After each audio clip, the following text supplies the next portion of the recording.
Hello friends, welcome to all of you guys. आज की इस क्लास में हम डिस्कस करेंगे। ये पेपर है हमारे पास बीकॉम सेकेंड ईयर एग्जामिनेशन 2021 का। और अगर मैं बात करूँ इस पेपर के बारे में तो ये गाइस ये आपको दिखाई दे रहा होगा। पेपर के बारे में आपको कंप्लीट इन्फॉर्मेशन आपको दिख रही होगी कि टोटल नंबर ऑफ़ क्वेश्चन की अगर बात की जाए तो इसके अंदर 8 क्वेश्चन हैं। और total number of printed pages की बात की जाए तो 8 पेजेस हैं इसके अंदर। और बात की जाए पेपर कोड की तो 12,509 आपको दिखाई दे रहा होगा। और इसी के साथ साथ अगर मैं बात करूं आपको तो ये पेपर है हमारे पास बीकॉम सेकेंड ईयर एग्जामिनेशन 2021 यानी कॉमर्स का पेपर है। और इसके साथ साथ जो आपको जो बेसिक सी इन्फॉर्मेशन यानी कि समय 1.5 घंटा और टाइम मतलब नंबर जो है 100 नंबर का पेपर है।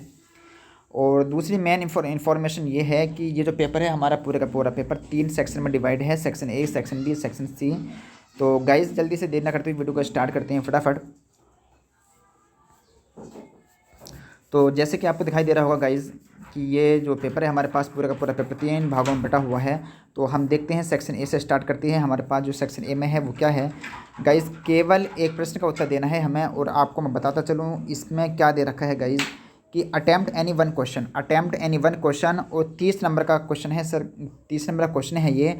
केवल एक प्रश्न करना है हमें। और उसके बाद में हम देखते हैं कि हमें क्वेश्चन कितने दे रखे हैं।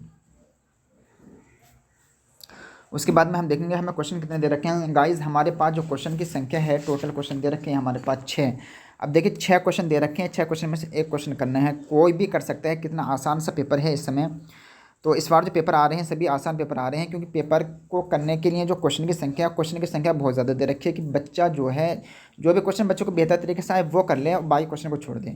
क्योंकि कई बार बच्चे के सामने दिक्कत होती है कि क्वेश्चन मान लीजिए 2 क्वेश्चन एग्जाम में पूछे गए हैं, और 2 में से किसी एक क्वेश्चन को अगर हमें करना है तो कई बार क्या होता है 2 में से एक क्वेश्चन को करना कई बार काफ़ी टफ पड़ जाते हैं। लेकिन अब इस बार में 6 क्वेश्चन दे रखे हैं, 6 में से कोई एक क्वेश्चन करना है। और 30 नंबर का क्वेश्चन है गाइज। पहला क्वेश्चन आपको दिख रहा होगा स्क्रीन पर, आप क्वेश्चन को देख सकते हैं कि हेनरी फयोल तथा डब्ल्यू टेलर के जो प्रमुख कार्य थे के कार्य मुख्य रूप से एक दूसरे के पूरक हैं। प्रबंध विचारधारा में इनके द्वारा दिए गए योगदान के संदर्भ में इस कथन की व्याख्या कीजिए। ये हमारा फर्स्ट क्वेश्चन था। और इसके बाद में अगर बात की जाए सेकंड क्वेश्चन की तो सेकंड क्वेश्चन मैं आपको दिखा सकता हूँ। हिंदी पेपर बाइलिंगुअल होता है, आप देख सकते हैं। अगर आपको इंग्लिश में पेपर पढ़ना है तो आप इंग्लिश में पढ़ सकते हैं। In the field of management the works of Henri Fayol and F W. Taylor are essentially complementary. Discuss this statement in the light of contribution made by them to the management thought. इसके बाद में मैं आपको दिखाता हूँ question number 2। इसका जो question number 2 है वो क्या कहता है गाइज। क्वेश्चन नंबर 2 कहता है कि व्हाट इज़ लीडरशिप, लीडरशिप है क्या। Why is there a need for leadership, leadership की ज़रूरत क्यों पड़ती है, आवश्यकता क्यों है। Discuss the different styles of leadership.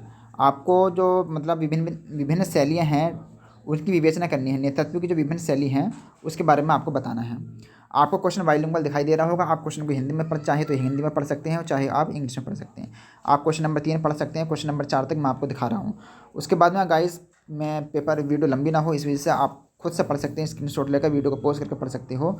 और मैं आपको दिखाता हूँ फटाफट। इसके बाद में question number 4, discuss in brief the provision of income tax act regarding deduction to be allowed in computing the total income of any agents, explain any two deduction। यानी कि एक करदाता की जो कुल आय होती है उसकी गणना करने में की जाने वाली जो कटौतियाँ होती हैं उनके संबंध में आयकर अधिनियम के प्रावधान संक्षिप्त में समझाने हैं। इनमें किन्हीं 2 कटौतियों की व्याख्या भी करनी है कि वो कौन कौन सी 2 कटौती हैं जो की जाती हैं। और इसी के साथ आप क्वेश्चन नंबर 5 देख सकते हैं। क्वेश्चन नंबर 5 क्या कहते हैं आप पढ़ सकते हैं, खुद से पढ़ सकते हैं। आयकर के लिए करदाता का निवास स्थान किस प्रकार का निर्धारित किया जा सकता है, निवास के आधार पर कर दायित्व के भार को समझाइए।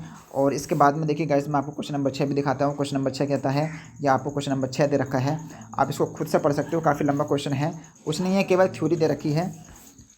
और इसके बाद में मैं आपको इसी का देख लीजिए, ये इसी क्वेश्चन नंबर 6 का ही ये शेष पार्ट है। आप इसको देख सकते हैं, आप अपने पेपर में देख सकते हैं क्वेश्चन को, कोई दिक्कत वाली बात नहीं है। और उसके बाद में आप अगर हिंदी में देखना चाहें तो आप हिंदी में देख सकते हैं। आपको अगर हिंदी में चाहे तो आप हिंदी में पढ़ सकते हैं, हिंदी में दे रखा है। और इसी के साथ साथ मैं आपको बताता चलूँ ये शेष भाग है इसका जो हिंदी में है क्वेश्चन नंबर 6, आप इसको पढ़ सकते हैं। उसके बाद में हम बात करेंगे सीधा सेक्शन बी की। सेक्शन बी क्या कहता है हमारे पास। सेक्शन बी में हमारे पास क्या है गाइस, सेक्शन बी में है हमारे पास लघु उत्तरीय प्रश्न। अब देखिए किन्हीं 4 प्रश्नों के उत्तर देने हैं और 12.5 नंबर का एक है, 12.5 नंबर का एक है गाइस। किसी 4 प्रश्नों के उत्तर दे रखे हैं। और हमारे पास अब देखते हैं प्रश्न कितने हैं।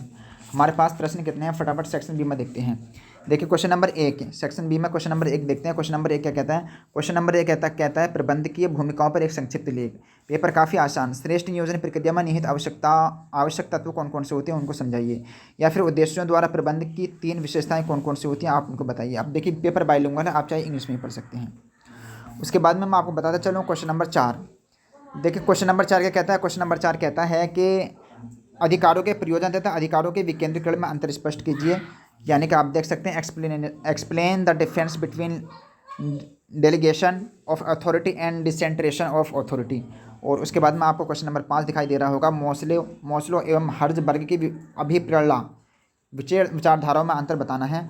और इसके बाद में देखिए क्वेश्चन नंबर 5 के बाद में आपको दे रखा है क्वेश्चन नंबर 6। यानी कि फाइनली अगर बात की जाए तो कितने क्वेश्चन दिए रखे हैं हमारे पास? क्वेश्चन दिए हैं 10 क्वेश्चन में हमको करने हैं कितने? केवल 4 करने हैं, इसलिए पेपर आसान है। पेपर आप 10 क्वेश्चन में से यानी कि 4 क्वेश्चन करना, 10 क्वेश्चन में से 4 क्वेश्चन करना कोई बहुत बड़ी बात नहीं है। आपको 4 क्वेश्चन तो कोई ना कोई से याद होंगे ही। अगर आपने थोड़ी बहुत भी अगर तैयारी की होगी तो आप बहुत आराम से पेपर को कर सकते हैं। पेपर मतलब 4 क्वेश्चन बहुत आसानी से बहुत अच्छी लैंग्वेज में आप लिख सकते हो। उसके बाद में बात करते हैं, देखिए इसका जो मोस्ट इंपॉर्टेंट पार्ट है सेक्शन सी। सेक्शन सी की मैं बात करता हूँ। सेक्शन सी में देखिएगा कि नहीं 5 प्रश्न के उत्तर दे रखे हैं, देने हैं, और फॉर ईच 5 प्रश्न के उत्तर दे रखे हैं। 5 प्रश्न के उत्तर आपको देने हैं। Answer any 5 question. ठीक है, फटाफट चलिए देखते हैं पहला क्वेश्चन क्या कहता है। पहला क्वेश्चन क्या कहता है? पहला क्वेश्चन में पूछा गया है हमसे कि father of process school of management was, मतलब प्रबंध की प्रक्रिया विचारधारा के जो जनक थे वो कौन थे? तो इसमें जो सही आंसर होगा वो हमारे पास आंसर है ऑप्शन नंबर ए। उसके बाद में बात करते हैं क्वेश्चन नंबर 2 की। A plan is a trap to capture the future, this statement is of. अब देखिए मैं आपको ये क्वेश्चन हिंदी में पढ़वा सकता हूँ, आप इसको हिंदी में ही पढ़ सकते हैं। हिंदी में अगर आपको पढ़ना है तो आप देख सकते हैं कि जो नियोजन भविष्य को पकड़ने के लिए बनाया गया पिंजरा है वह कथन किसका है? तो इसका जो सही आंसर होगा गाइज वो एलन है। और उसके बाद में मैं क्वेश्चन नंबर 3 की अगर बात करूँ तो क्वेश्चन नंबर 3 कहता है which of the following is a principle of departmentation. ठीक है, निम्न में से कौन सा विभागीयकरण का सिद्धांत है? तो हमारे पास देखिएगा 4 ऑप्शन दे रखे हैं, और 4 ऑप्शन में से आपको बताना है कि इसमें से कौन सा ऑप्शन सही है। 4 में से कौन सा सही है ये आपको बताना है। तो आई होप इसका जो सही आंसर है, मेरे आइडिया से जो इसका सही आंसर होगा वो इसका सही आंसर होना चाहिए डी। लेकिन अगर इसका आंसर अगर आपको सही पता है 100% एक्यूरेसी के साथ अगर आपको पता है तो प्लीज़ कमेंट करके ज़रूर बताएं। क्योंकि देखिएगा ये जो 5 मतलब 10 क्वेश्चन दे रखे हैं, इसमें 10 में से हमें 5 करने हैं। जो आपको आते हैं वो कर सकते हैं। अब इसमें ये कोई शर्त नहीं है कि हमें सिक्वेंसली करने हैं या मतलब क्वेश्चन नंबर 3 ज़रूर करना है, ऐसा कुछ नहीं है। जो भी क्वेश्चन आपको बेहतर याद हो, पक्का याद हो, वो क्वेश्चन करिए आप।